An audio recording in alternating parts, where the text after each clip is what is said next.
Welcome to the Floyd Memorial Library podcast, where we sit down with the people who give shape, texture, and voice to life on the North Fork of Long Island. Some are rooted here by generations, others arrived by chance or choice, but all carry with them a piece of the story. We talk about what's changing, what's worth holding on to, and the currents of history, both quiet and loud, that run through this place. I'm your host, Christopher Bianchi, and for episode 218, we sit down with Anthony Mauro, Superintendent of the Southold Union Free School District. Before stepping into his role, Anthony spent more than 2 decades in education as a teacher, assistant principal, and district leader, experiences that shaped his leadership style and his belief in the power of strong school communities. Raised with a deep appreciation for learning and service, Anthony discovered early on that education was where he could make the greatest impact. His 16 years in Sachem Central School District were especially formative, giving him a broad perspective on challenges and possibilities within the public education. In our conversation, we talk about what drew him to Southold and what he's learned from listening to students, families, and staff since becoming superintendent. We also discussed the philosophy of building supportive, high-performing schools, the importance of staying connected to the classroom, and the role of Southold's strong sense of community. Looking ahead, Anthony shares the priorities he's focused on, the challenges he sees on the horizon, and the moments that give him hope for the future of Southold students. So I hope you enjoy episode 218 with Anthony Mauro. This episode was recorded September 26, 2025. Thank you so much for coming on the Floyd Memorial Library podcast today. It's really a pleasure to have you on today. It's a pleasure being here. I appreciate you having me. Absolutely.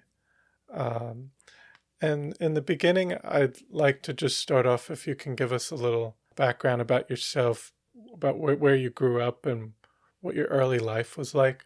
Okay. So I grew up in Lower Westchester. I was born in New Rochelle, New York. I grew up on the Larchmont-New Rochelle border, probably about 2 hours from here, 15 miles outside of the Bronx. I am one of 7 children, third. We go in order: boy, girl, boy, girl, boy, girl, boy.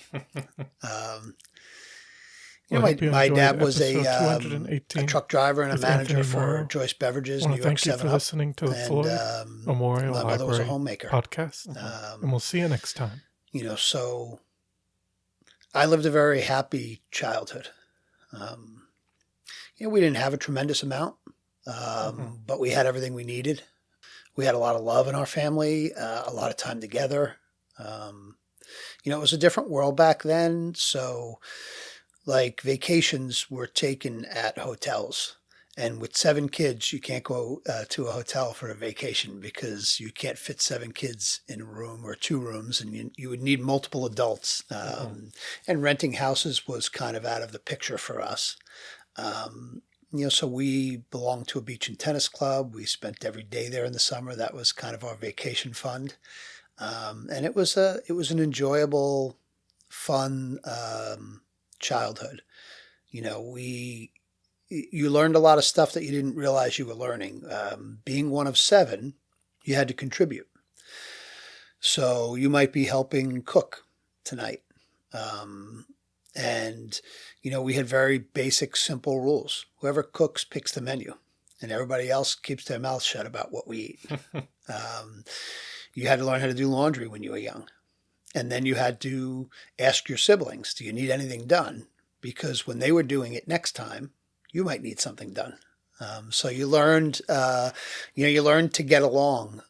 I've never known quiet because having 6 brothers and sisters, 9 people in the family, life was never quiet. And then from there I went on to, working in business and then going into elementary teaching, and elementary classrooms are not quiet. So but I had a happy childhood. I was blessed to have loving, supporting people around me.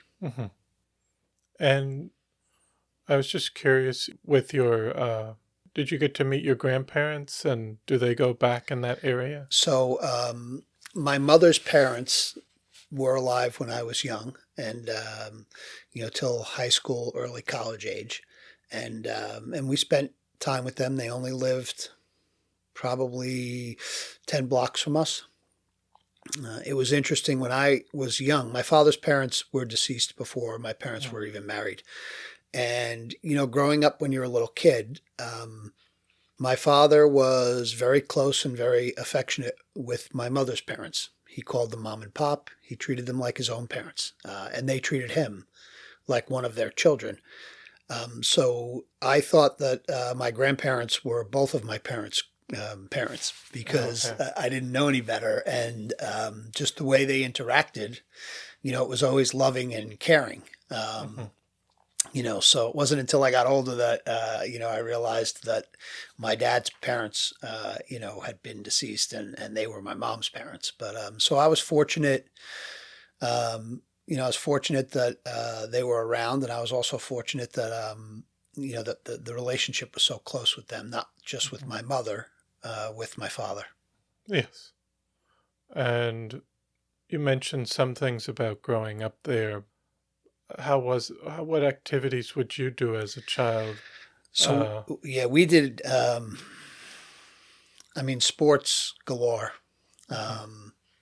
We were very, very active in sports. We played everything. Soccer, we swam, we dove, we sailed sunfishes, football, baseball, basketball, you name it. And that kept us busy. And, we had some good athletes in our family. Two of my sisters were college athletes.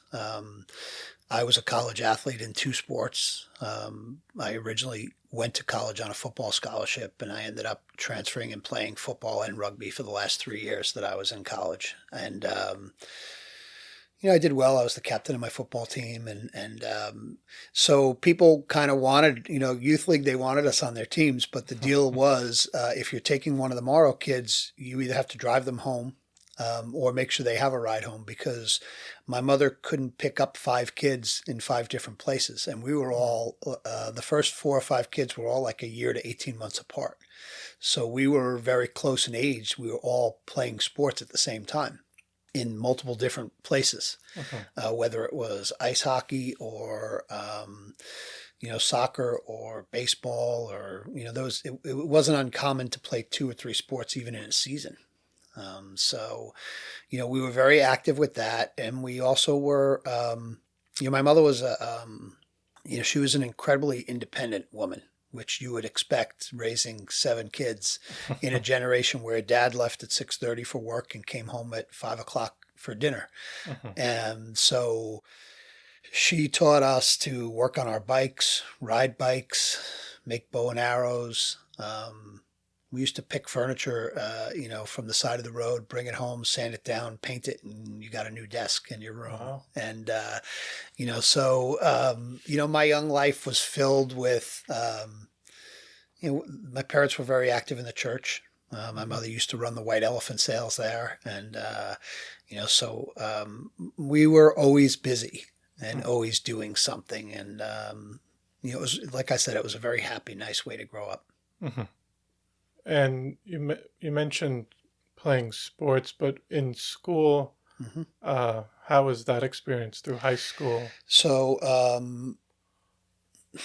school was difficult. I had an older brother who was an outstanding student. So you were always John's brother. And I was not an outstanding student. I struggled tremendously in school. In elementary school, I attended reading and speech. I stuttered. And I was a very late reader. I don't believe I passed a spelling test until 4th or 5th grade. And that's when you had them weekly, and they mattered differently than they do now, because the research connecting intelligence and spelling didn't exist back then. So it also was a generation where teachers would say to you, I hope you can work with your hands because you're not very good in school. They were good people, but it was just culturally a different time. So school itself and academics was difficult. The social part of school was nice. I had good friends, and then, playing sports outside of school, especially when I got to high school. When I got to high school academically, I worked harder and I learned to manage some of the areas that I was weak in. So I became a better academic student, and, I became, you started getting recruited by colleges, and you had articles written in the paper about how well you did at a game. And, so it gave me a different level of confidence that I never got from school. And, I after leaving Homix Middle School, I went to Iona Prep. Neither of my parents were college educated, and they both wanted us to have the opportunity to go to 4-year colleges. So, Iona Prep, 99.9% of their kids go to 4-year college. So it was not really a choice. I didn't particularly want to go there. My parents made me go there. In hindsight, it was really a wonderful opportunity for me because I made great friends, and, the focus was on, doing well at everything. Mm-hmm. And, not just academic. They wanted you to do well when you did your mandatory community service work. They wanted you to do well at sports, and they wanted you to eventually go on and do well in business and college. And so the experience there was really wonderful for me. Although it wasn't really, I wanted to go to Mamaroneck High School with my friends, but That was a different environment, very Yes. different environment. yes, it was. Mamaroneck is a wonderful school and school district. But my parents said, you're going there. The sports were excellent. It gave me an opportunity to be recruited. You played in the 5 boroughs, Nassau, Suffolk, Westchester. So the net was cast very differently. It's not like it is now where you can find an athlete anywhere in the world now because everything is online. Back then, they used to come watch your games. Yes, they can just watch a video yes. online. Yes, it's not like it is now. Recruiting is global. They're signing rugby players from Australia or Australian football players to come punt in the SEC. That didn't exist, 40 years ago when I was in school. So, playing in a big market, we played at Bakersfield at Columbia University. We played at Hofstra because that's where Chaminade played, and that's where, some of the other high schools played. And so, you had the opportunity for more people to see you, and that gave you an opportunity to be recruited more heavily. So, that was another added benefit. I don't know if that was the intent. My parents wanted me to go to college, and that's why they sent me there, because I was a very average to below average student prior to that. And they figured, if I went there, I would have to keep my grades up if I wanted to play sports and do these different things, and which was true. So it did work out well. And like I said, I've made lifelong friends that I still have with me now as friends. And, it worked out well. When you're 13 or 14, you don't really know everything. You just think you do. Yes. And coming out of there, did you know what you wanted to do as a career? I wanted to go into business like everybody in Lower Westchester did. I have a business degree, business management and administration from Iona College. I worked in Manhattan in the financial industry for Northwestern Mutual, Robert A. Baird. I also worked for New York 7-Up in sales prior to that, Joyce Beverages, New York 7-Up. And I never aspired to be a teacher. I didn't know a lot of teachers. There were not a lot of teachers in Lower Westchester. Everybody worked in the financial industry, so jobs in the financial industry were easy to get because of all the people you knew. And it was exciting working in Manhattan. My office was on the 50th floor of the Chrysler Building. So I took the Metro North in from New Rochelle, took 27 minutes, and I walked across the street from Grand Central into the Chrysler Building, and that's where we had a satellite down on Wall. So when I saw clients down on Wall Street, I would work out of that office. But it was It was glamorous. It was exciting, and it took me all of about a year to figure out this is not what I want to do for the rest of my life. About a year. About a year, yeah.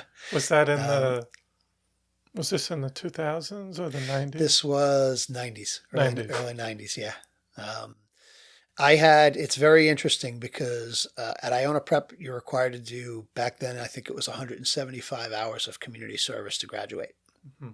And at Iona College, I did community service through the football team, the rugby team, the different associations I was in there. So I had worked at Children's Village, teaching kids how to swim, and I'd done Big Brothers, and I worked with kids. And then with the transfer from American International College to Iona College. So I went to American International College, which is a Division II school, on a football scholarship. I played there for a couple seasons. I didn't love it there. I came home to Iona, and with the transfer, I lost credits. So I had school left after my eligibility was up. So I coached at New Rochelle High School my last semester in college when I was finishing up my last few classes. It was fall. It was football season. I couldn't play. So I coached with a coach named Louis DiRienzo, who eventually coached Ray Rice, and he was a New York State Coach of the Year. And I just loved it. But then I finished my business degree, and I wasn't, as much as I loved it, I had just finished a degree that I had been working on for years. And, I had already worked in business a little bit over the summers. And so I went to work in Manhattan. But the whole kind of time that I was there, I missed working with the kids, and I missed being around them. So that led to a conversation with the managing partner. He was the vice president of the Hearst agency where I worked. And I went in and I talked with him, and he said, look, you have to do what you love to do. He said, I love doing this, and I love coming here every day. He said, if you're in your first year and you really don't love this, he said, think, you're going to be doing it for 40 years. So think about that. And he said, the world needs, it wasn't the response I expected, really. He said, the world needs, we need good teachers. And if that, if that's really what you love to do and that's your passion, then that's what you should do. Mm-hmm. So it was shortly after that I left. And it was interesting because I thought there would be, my father was an immigrant's kid, working in the financial industry and working in an industry where you would make a tremendous amount of money, I thought was important. Mm-hmm. Especially my father's mother never even spoke English. Mm-hmm. My father's parents came from Italy. He was first generation. He never spoke a word of English till he went to school. Your father's parents? My father's parents never spoke English. My father's father spoke enough to work as a landscape gardener. Okay. My dad never spoke English till he went to school. So school was a tremendous struggle for him because when he started school, he only spoke Italian. Mm-hmm. He lived in a section of New Rochelle, the West End of New Rochelle, where all they spoke was Italian.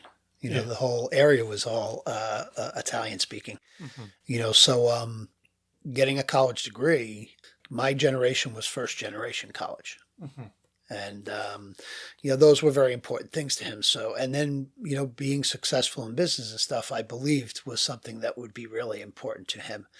So, sitting down and telling him that I was going to be leaving the financial industry to pursue teaching, it was a hard it wasn't really a hard conversation to have. I just expected it to be a hard conversation to have.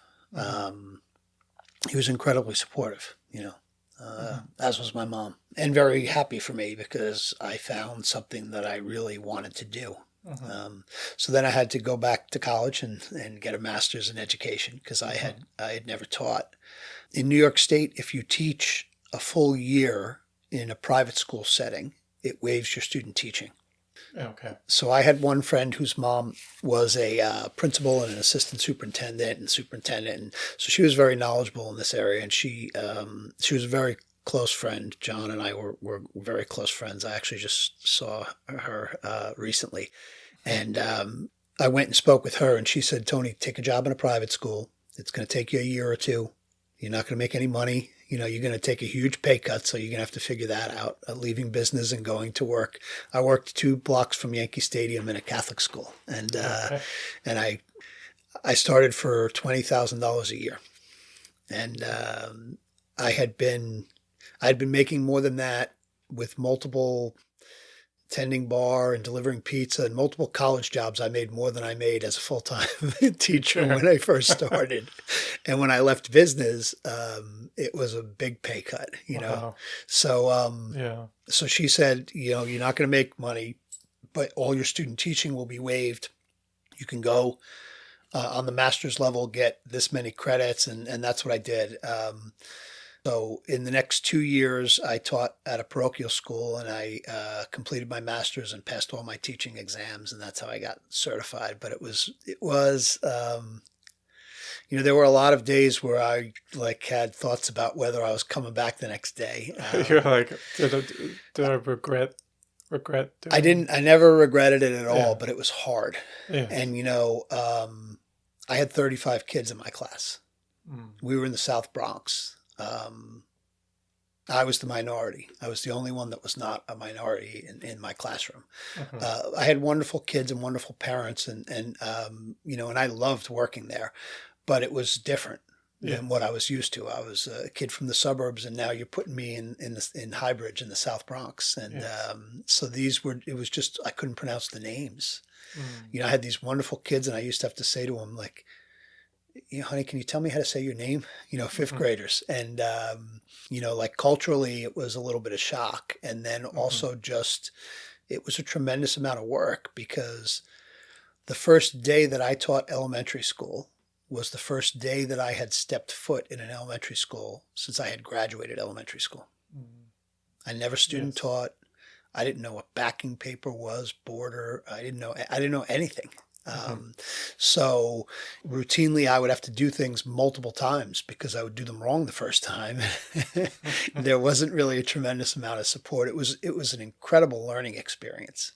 And like I said, I loved the kids and the families. You know, they were just wonderful, you know, again, different than what I expected, but even the food, you know, the parents would send in for different like holidays, plantains and things that I'd never heard of back then. And as I loved it, but it was very different. And there was a tremendous amount of learning, a lot of it learning by, you know, teaching a lesson and going, oh man, I'm never doing that again that way. Just learn as you Yeah. go. Yeah. I even think about it like, you know, I had 35 kids in my class the first year, 34 kids the second year. You know, class sizes in the suburbs, they run between high teens to mid 20s. You know, you don't have, you know, you can't even fit them. We were in this gorgeous post-war building with, you know, 30-foot ceilings, and it was a huge room. So I couldn't fit 30 kids in a classroom in any of the places I ever taught. You know, 25, 27 was like packed, you know. Yes. Yeah. So, but it was a wonderful experience. Yes. And from there you continued to. From there, you know, I met a girl in college. She was from Port Washington, nurse. You know, she was in nursing school when I was in business school. And after college, she got a job at St. Francis Hospital. So, you know, we got engaged when I was at Sacred Heart. After I had left business and when I was working in the South Bronx, we got engaged. And it made no sense for us both to be out of work. So I moved to the island, and I took a job in North Belmore where I taught for 3 years, 5th grade. I was living in Comac, and which I still do, and teaching in Nassau and coaching in New Rochelle at Iona Prep. So it was I had to consolidate it somehow. And Comac kept saying to me, look, we love you coaching here. Why don't you come teach? And they had openings. So I interviewed. The principal was a wonderful man. So I gave up tenure in North Belmore, and I took the job in Comac, and I was there for 8 years. And I taught 4th, 5th, and 6th grade. I was the 6th grade lead, coached multiple sports while I was there. And then from there, I became the assistant principal at Samoset Middle School in Sachem for about a little less than a year. And they appointed me the principal of Hiawatha about 11 months in. And then I did 10 years in that position. It was a wonderful position because my children were elementary age. when I was in an elementary school. So our lives meshed really well. Our schedules meshed really well. My kids could come to events at my school all the time, and they were that age, and they enjoyed it. I was a director of the youth league in Comac. I was a director of lacrosse. I'd be coaching football games or lacrosse games on the youth league level, and I would see kids from my school, and I'd say hello to them, and they would look at me because I'm in a pair of cargo shorts and a coach's shirt, and it didn't register who I was because I wasn't wearing a jacket and tie, and then after a couple minutes they would say, "Dr. Mauro," and I'd say, "Yeah, what are you doing here?" and they were very happy years. Then I did 4 years as the assistant superintendent in Sachem, and then I came to Southold 6 years ago. It was my sixth year in Southold. Yeah. Nice. Goes fast. Yes. But just at your time in Sachem Central, how were those experiences overall? Because that was a different environment. Yes. So I've been blessed. I've worked in parochial school, I've worked in public school, I've worked in large districts, and I've worked in small districts. And every place I've ever worked, I had wonderful experiences, and I made great connections and have developed really good relationships with people. I've never worked in a place that I wasn't happy. I've never wanted to leave a place. Sachem, where I spent a long time, over about half my career. Now, it was in multiple roles, but it was a wonderful community. It reminds me a lot of Southold. People will say to me, it's got to be so different. The size is so different. The culture is not. In that, in Southold, we have a lot of people that grew up and were born and raised out here, and this is where they choose to live and stay. Well, Sachem was the same way. A large percentage of our population that worked there also lived there. Now, the difference is we had 2 high schools. So if you taught high school and you lived on the north side of town, you could teach on the east side of town. We had 12 elementary schools when I was an elementary principal. They're down to 10 now, but we had 12 at the time. You never had to teach your neighbor's kids or your kids or things like that. So there were certainly differences, but there were also a lot of similarities. Like I joke around and say that, Sachem is, it's the largest small place you'll ever be in. Everybody knows each other. They have connections that go back for years. Many people are what we call repeat customers. They grew up there. They wanted to raise their kids there. They could live anywhere they want. It's where they want to be because they had wonderful, memories of the community they grew up in. And it's interesting because Southold is very much like that also. So there's a lot of similarities. Size-wise, North Belmore was very much like Southold. It was only 1,000, 1,200 kids in the whole district. Yes. You had 2 classes in each grade level. So like you had 2 kindergarten, 2 first, 2 second. So you kind of knew everybody. You knew all the teachers. You knew almost all the teachers in the district because there was only 150, 200 of them in the whole district. So that was very similar to where I am now. That's where I started my public school teaching career. Yes. When I was in the South Bronx, it was completely different because we were part of the Archdiocese. Okay. So they had a few 100,000 teachers Yes. and amongst all these buildings, Yes. So, but like I said, I've been blessed with, I've had wonderful experiences and I've developed wonderful relationships with people everywhere that I've been. We're in a relationship business. You can know everything about instruction and pedagogy and the science of reading and all of those things that are important.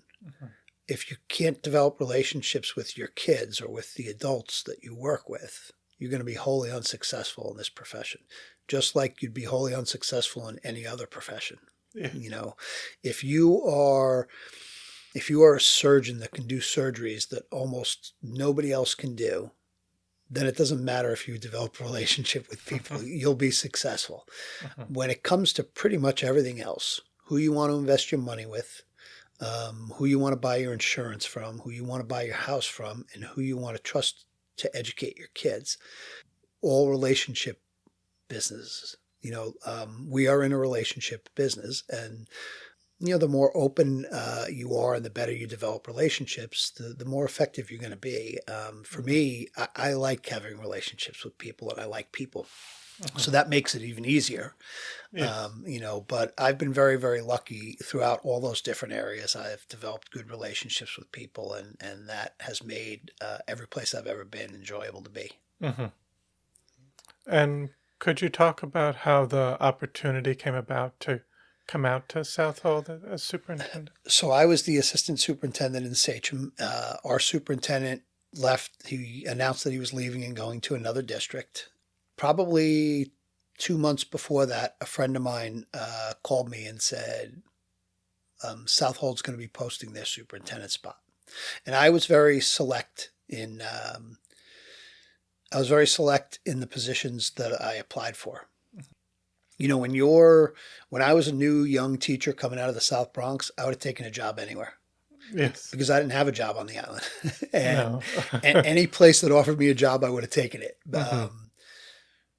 When I was teaching in Comac, I was select in the districts that I applied to because I had a good job and I liked where I was, and I was 2 miles from my house and I made decent money. It's not like I was going to get a life-changing raise to take an administrative job. Well, the superintendency to me was very similar. I was going into my 5th year as a superintendent in Sachem. Financially, it wasn't going to be a huge difference. I loved being in Sachem. I enjoyed it there for all my years. So I was very select, and I really only applied sparingly for some different positions. And it was interesting because there were positions right near my house that people, no, I didn't apply that. It wasn't something I was terribly interested in.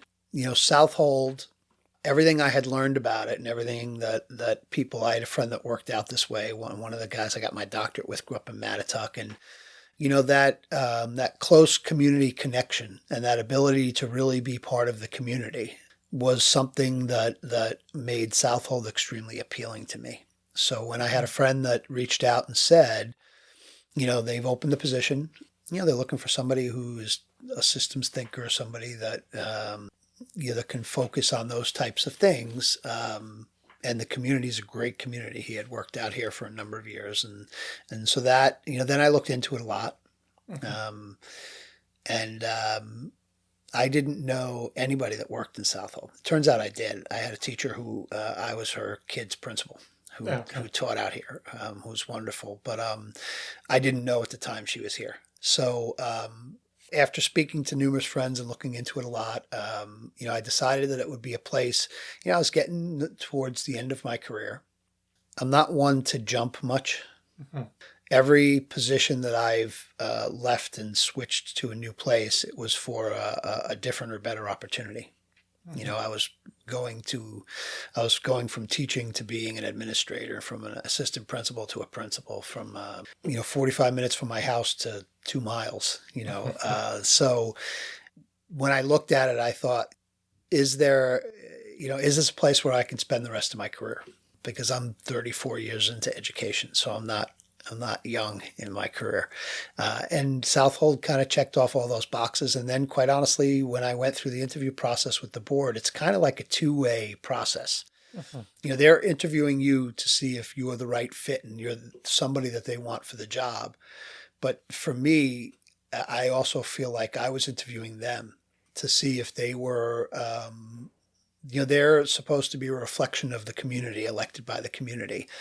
Is this a community that I want to spend all my time in? Because you put in a lot of time in these jobs, and it was. I was impressed by them. I liked them very much. I enjoyed the process that we went through. So that's kind of what led me here. And I'm lucky because it's a really, Southold is a special community that people have the respect that I grew up with for each other. We've had some interesting times. I started when we were closed. With COVID. Yeah. So I came in when schools were closed, and then I like to say that I did 3 first years. So my first year was the pandemic year. Yes. And even the most senior superintendents that I had relationships with that I would call and ask advice, they would say, I don't know, this is my first pandemic.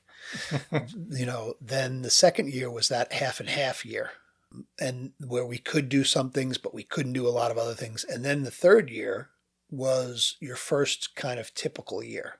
And I would say to people, we've never done this before. And they would say, no, we always did this. This is my third year here. The first two were pandemic years. So I had 3 kind of first years in the role. And what I learned is that we have a lot of wonderful people in our community, and we have a lot of wonderful people in our schools, including our kids and our parents. There were other communities where there was backlash and fighting and calling the police because of the way people acted and things like that. And there were times where I had a parent reach out and say, look, I don't really think that this is the way we should do it, but respectfully, if this is what you think is best for Southold, I'll tell my kids this is what we need to do right now. And I would take into consideration the fact that they felt differently when I made decisions in the future, because it's the polite, respectful way to treat each other. So coming here was clearly the right decision, because it's a community I love working in and serving. Yes.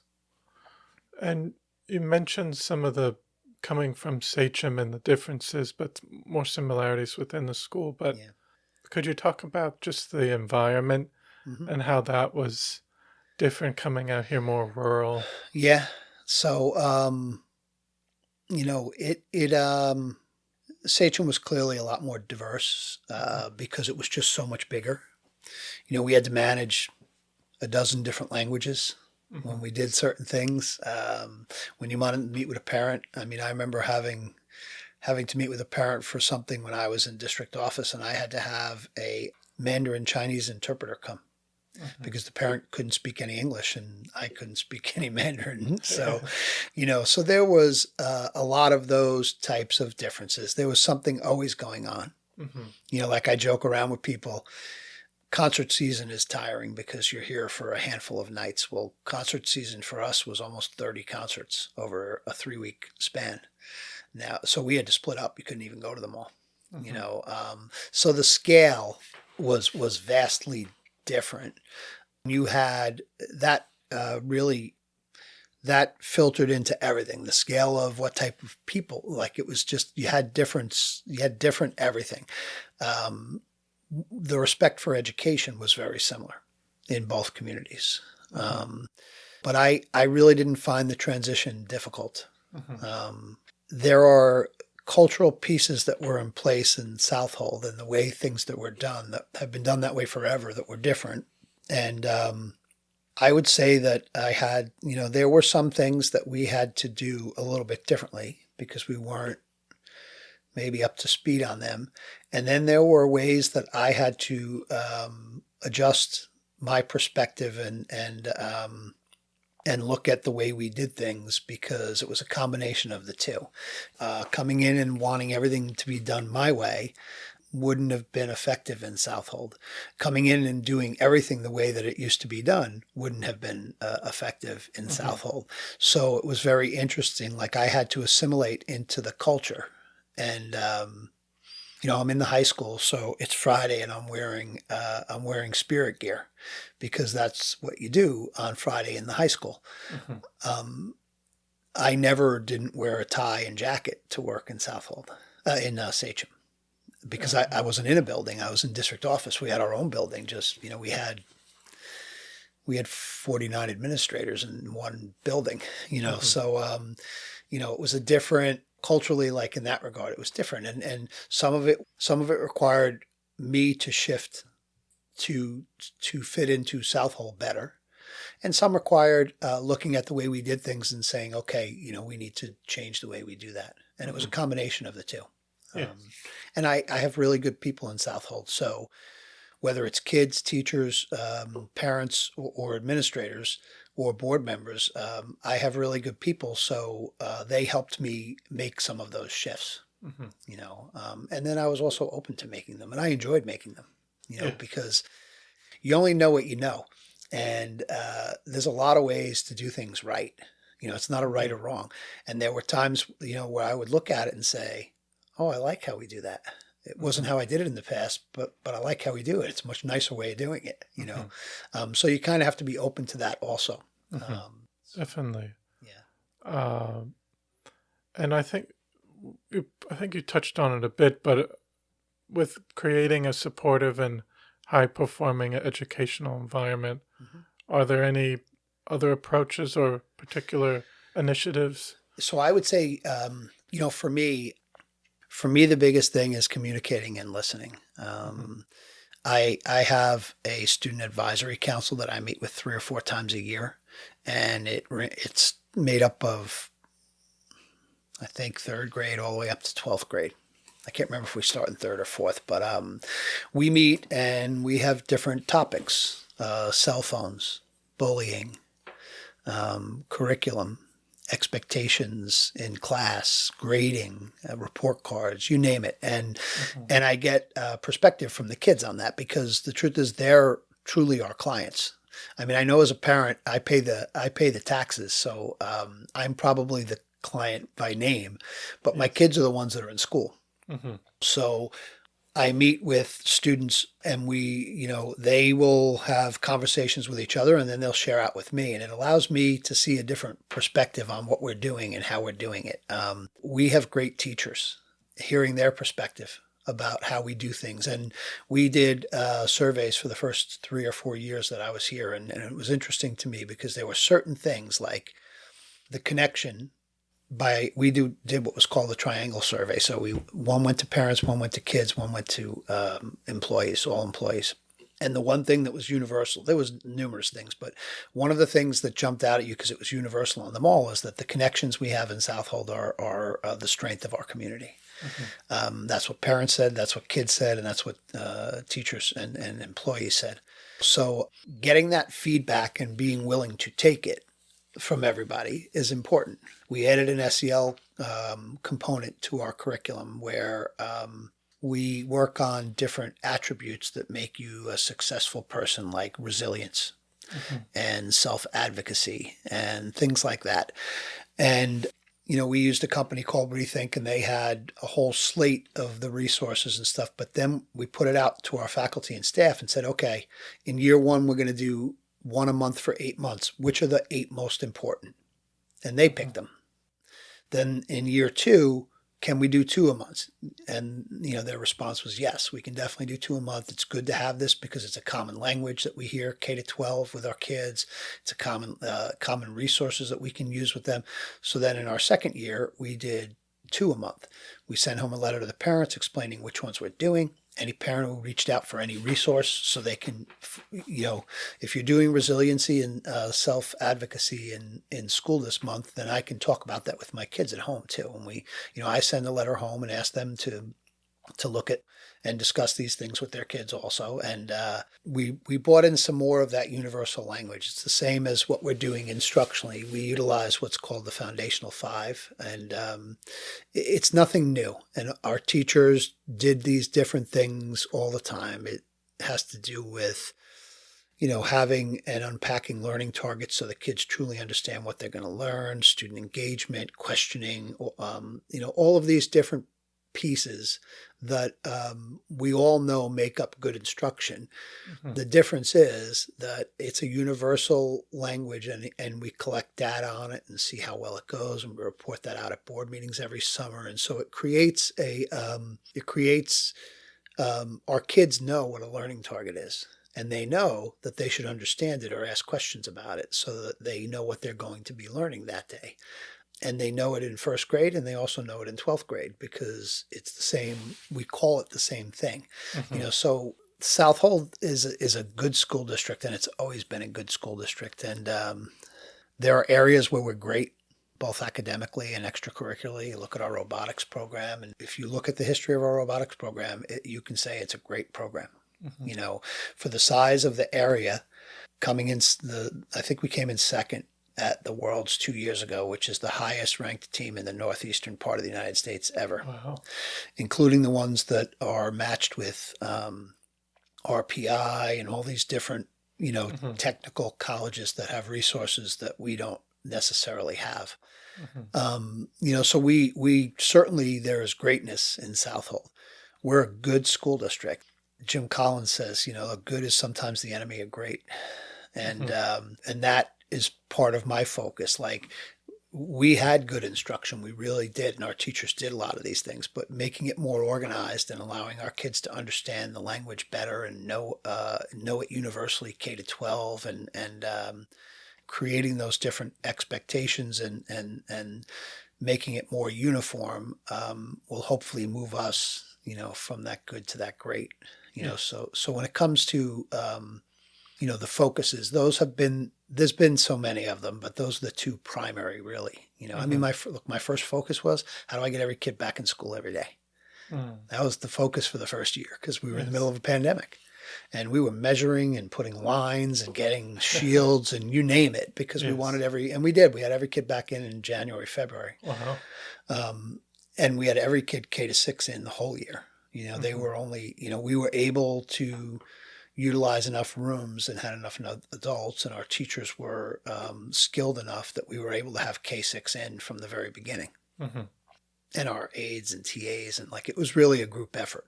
Yes.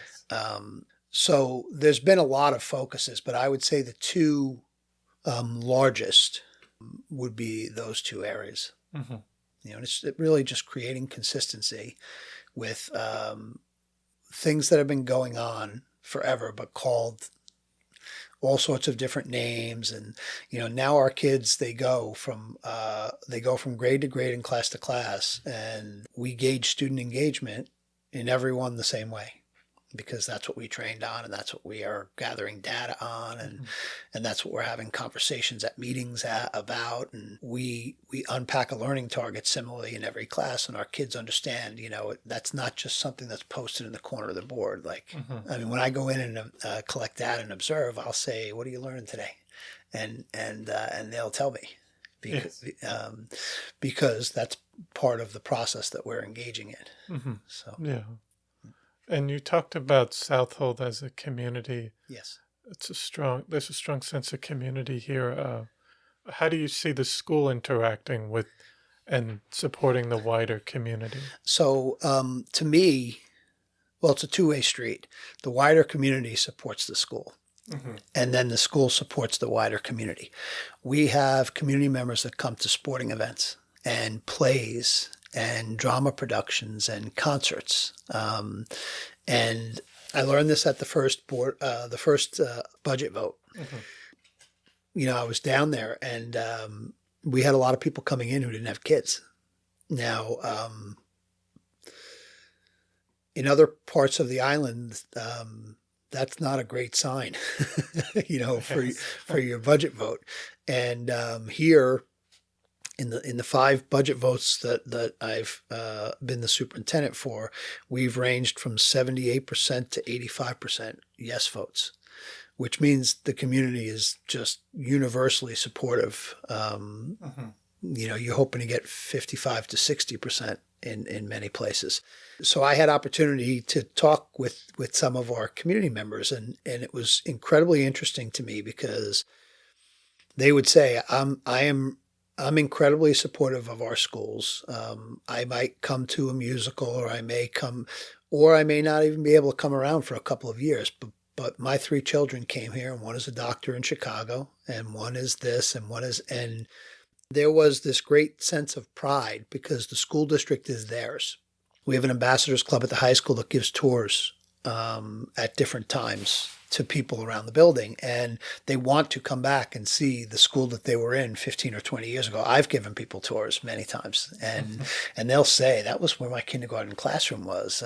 It might be our counseling suite now, and they'll say, I had kindergarten in there. Yes. And so we serve the community, and the community serves us, really. We support them and they support us.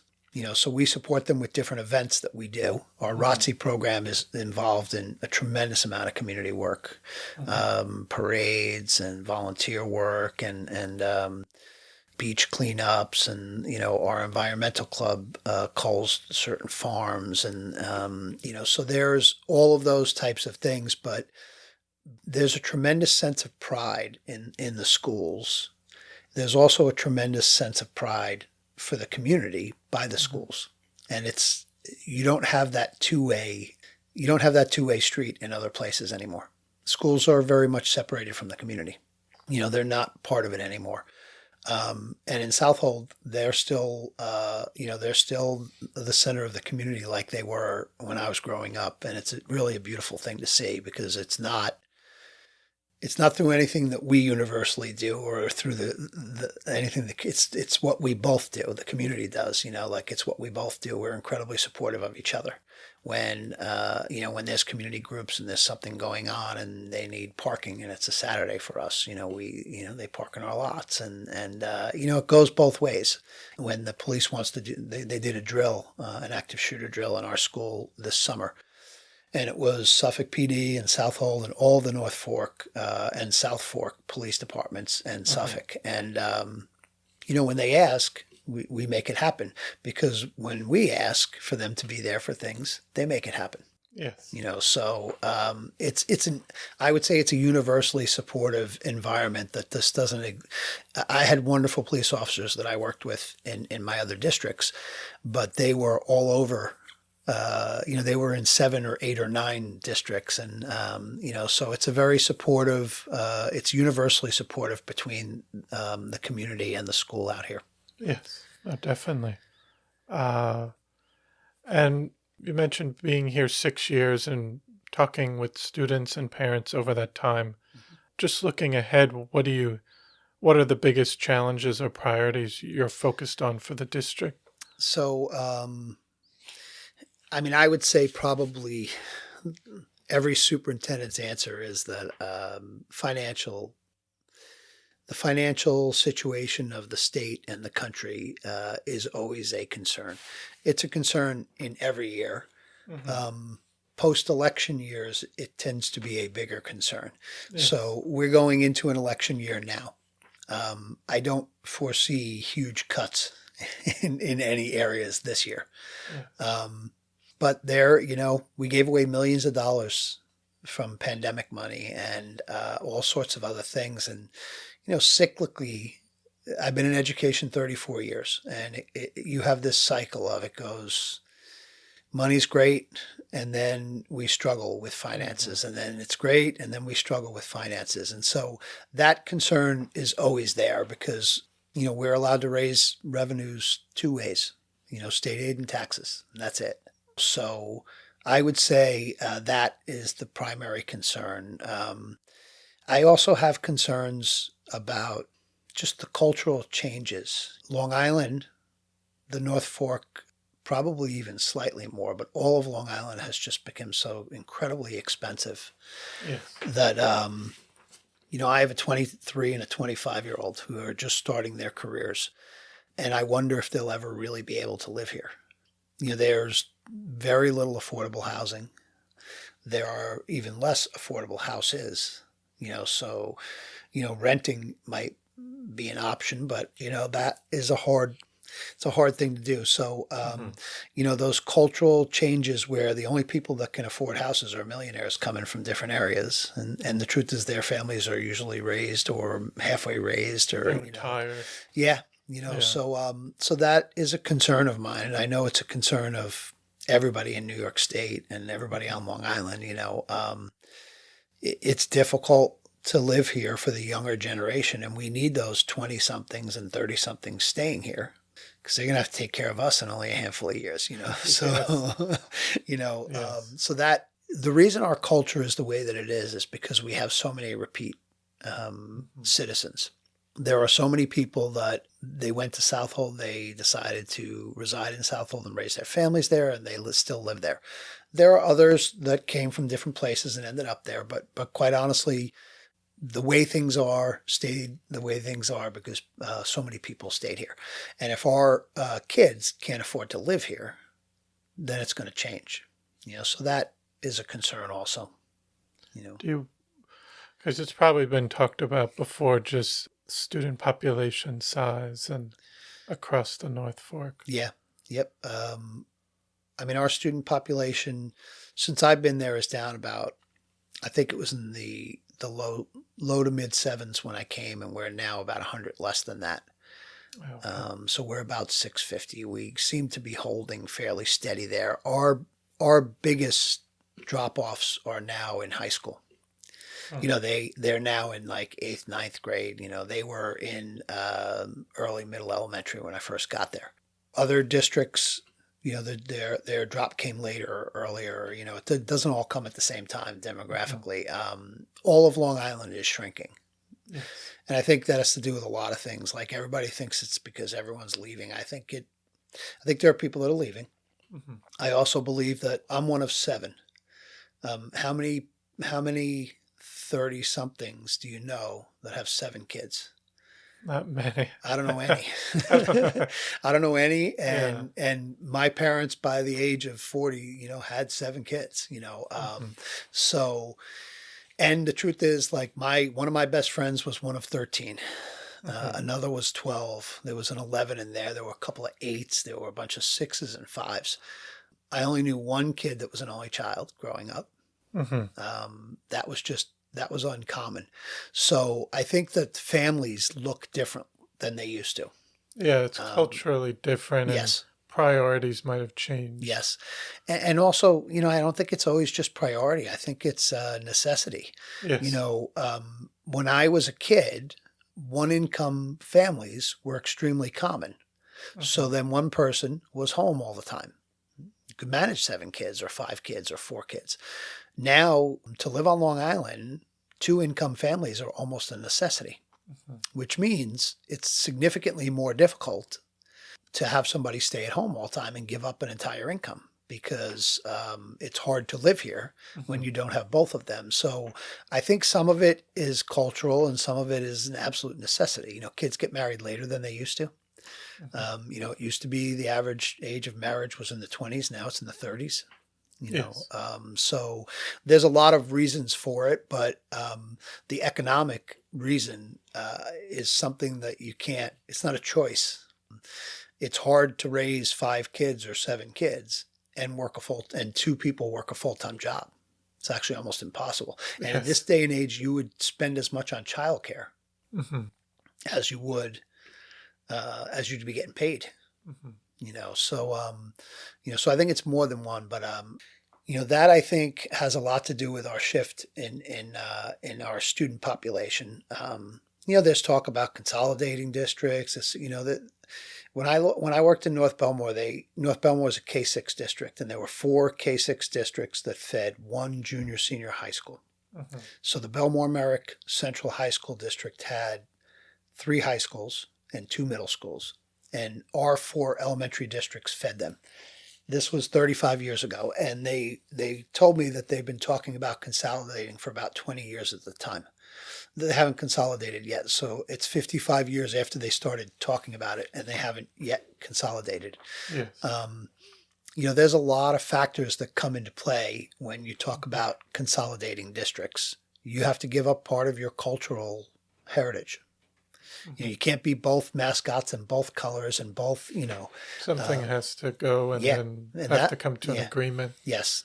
And that, I believe, is very uncommon, you know, for somebody to give that up. What we do is we share. You know, our ROTC program is all 3 high schools. Our sports programs and many teams are all 3 high schools. We share between the East End districts at least 4 or 5 teachers in different, you know. As our population has gone down, you may not need an advanced placement English teacher, but Greenport may, and you share, you know, and it allows us to keep full-time employees because it's very hard to get part-time employees, especially in some of these advanced areas. And our communities out here, a lot of what they're talking about with this regionalization, because I go to all the superintendent's meetings, they're talking about sharing resources so that kids can have access to better resources. The East End has been doing that since well before I ever came here. You know, so I certainly can't take credit for it. I've continued it. We do it a little bit more now than we did 5 years ago because 5-6 years ago, our enrollment was a little bit higher. So we do it a little bit more now than we did 5 or 6 years ago, but 15, 20 years ago, 30 years ago, they used to do it regularly. I mean, we traced it back to science teachers that taught in multiple districts, and Mattituck added their carpentry program that all three of our districts go to instead of going to BOCES. So what they're talking about trying to get up island districts to do has happened out here for decades. Since before any of us were running, anybody who's running any of the school districts, we weren't running the school districts, and they were doing this. So it's been going around for a really long time, and it does exactly what they say it does. Last year we added Mattituck to robotics because they asked to be part of it. They, starting a robotics program is hard, and especially in a smaller place. So we have an award-winning robotics program for all three of our school districts out here. It's housed out of one building, but it's available to all three. We have an award-winning NJROTC program. It's technically housed out of one, but it's available throughout all. We have an instructor in all three buildings. And, that is, I think, what they're talking about trying to do everywhere. We do it already. So I think it allows us to provide those resources for kids that we wouldn't be able to as a smaller place. Some of our higher level classes, it's the same thing. We share some of our teachers in those areas because they can teach physics in one district and physics in another. And we're getting a teacher that can teach both physics and earth science and multiple different things is difficult. Yeah, no, definitely. Yeah. And could you talk a little bit about which was implemented this year, the cell phone ban in schools? Yeah. The internet-enabled device bans. How is that so far? I mean, it's only been a few. It's been very smooth. Yeah. And again, I talked with friends in other places, and they were expecting nightmares because their kids interact differently with teachers than ours do. I oversaw discipline when I was in district office, and I mean, I had half a dozen superintendent's hearings a month, 30 or 40 or 50 in a year. Things happened that just don't happen here. Employees getting hit by kids, things like that. And so we looked back at our referrals, our discipline referrals for cell phones over the last 5 years, and we didn't have any. And then we asked our teachers, and they said, I just tell them put it away, and they put it away. This is what was happening prior to the ban. Okay. So now what we've told them is, these are the rules. If you don't follow them, then we're going to take your phone because you can't have it. It's not our choice. And it's really been quite smooth. Our kids have been great about it. And I have to tell you, I didn't think it was going to make a big difference because we didn't have any issues or problems with it. But I have had kids and teachers say to me, it's really kind of nice. My kids are in study hall now, and they're playing board games where they used to just sit there and play on their phone. We have to interact They're more. talking with each other. Yeah, so I underestimated the positive impact of it, and I've heard that from both teachers and kids. Gladly, I'm glad that I was wrong in my guessing on whether it would make a difference or not.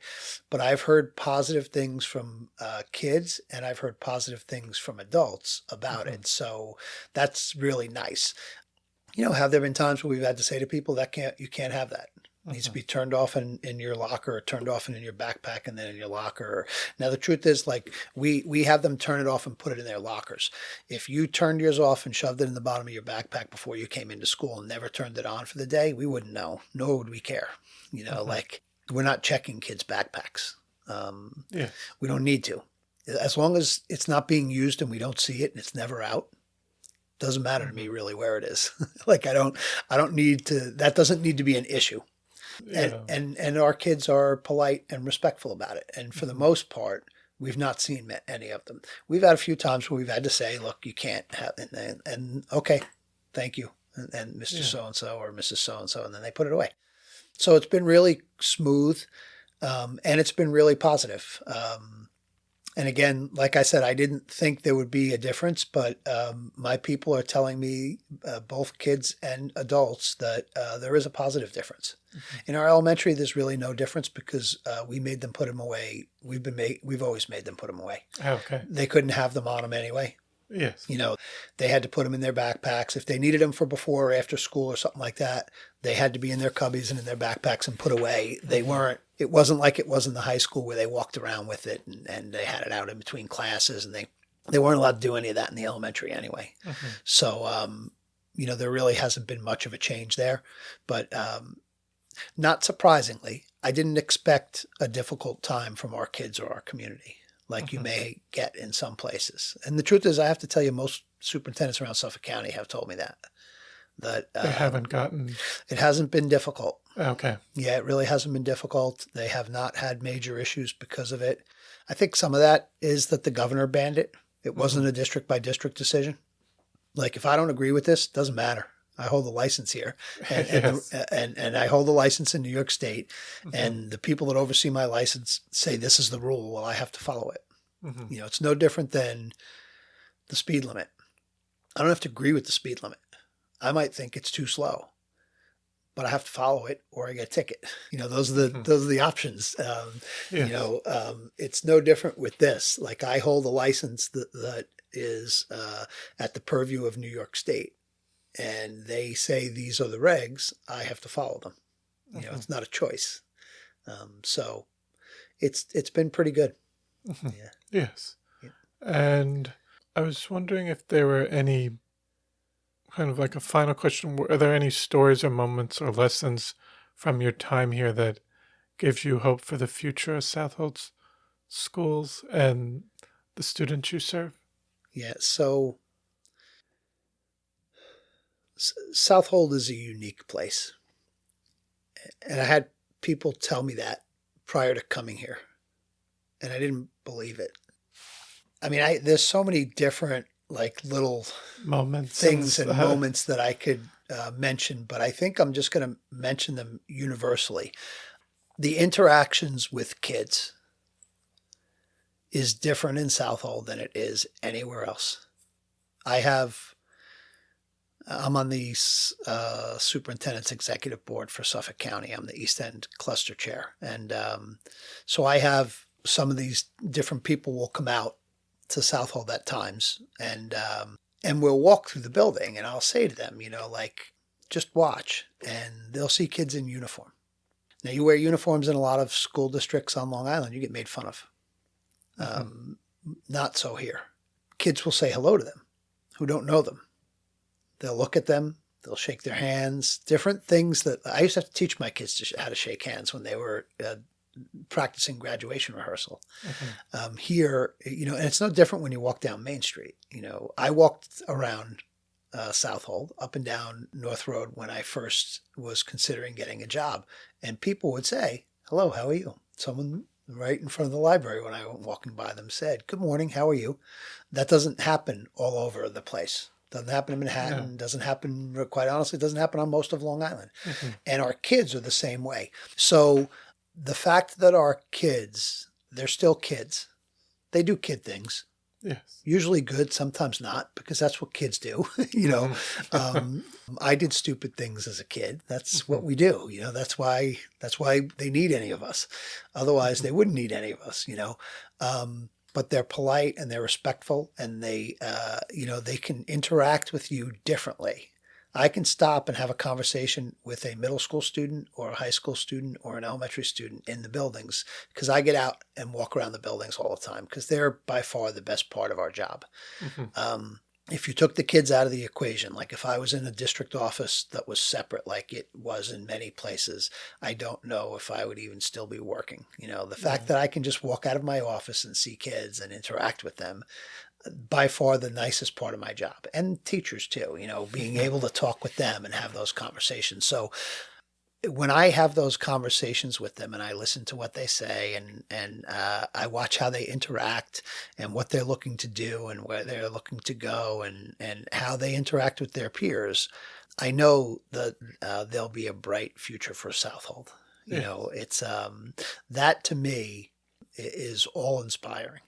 You know, and I'm not even talking about accolades and accomplishments, and because they're always very impressive. The colleges they're going to, just the human interactions that I see them have with each other, and I see them have, with adults, they make me confident that there's a bright future coming for Southold, because all of the other stuff you can teach them.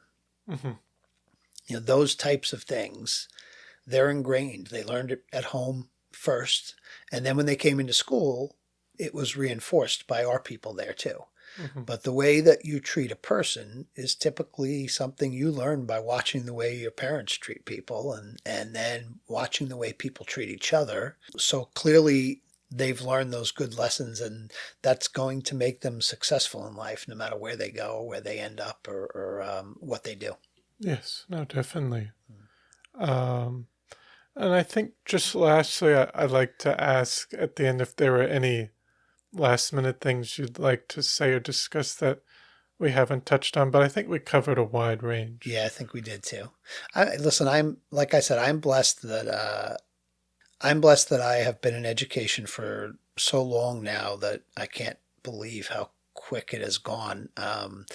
And I've always been in places where I can grow and I can learn. And like I said, I have always had just great opportunities to be able to develop relationships with people that will be lifelong. And Southold has been no different. It's the same for me. Every place I've ever worked holds a special place in my heart. And working in Southold, and look, I chose to leave the business world and to serve communities. That's what I'm in, the service industry. I'm here to serve Southold. Like you felt it was more of a, I don't know, I don't want to say meaningful, but like you were doing something. It's more of a calling. Yes. Business was profitable and I was good at it because I could develop relationships with people. So selling wasn't hard, but it was a job. Whereas this is more of a calling, and I believe that I've ended up in every place that I ended up for a reason. But I've been very, very fortunate too. Working, serving the Southold community, is a blessing, and it's something that I'm happy I've had the opportunity to do. Yes. Oh, but I want to thank you so much for taking the time to come on the podcast today and share your story and your continued work in education and serving Southold community. So thank you so much for coming on. Thank you for having me. I've enjoyed it. Thank you. Well, I hope you enjoyed episode 218 with Anthony Mauro. I want to thank you for listening to the Floyd Memorial Library podcast, and we'll see you next time.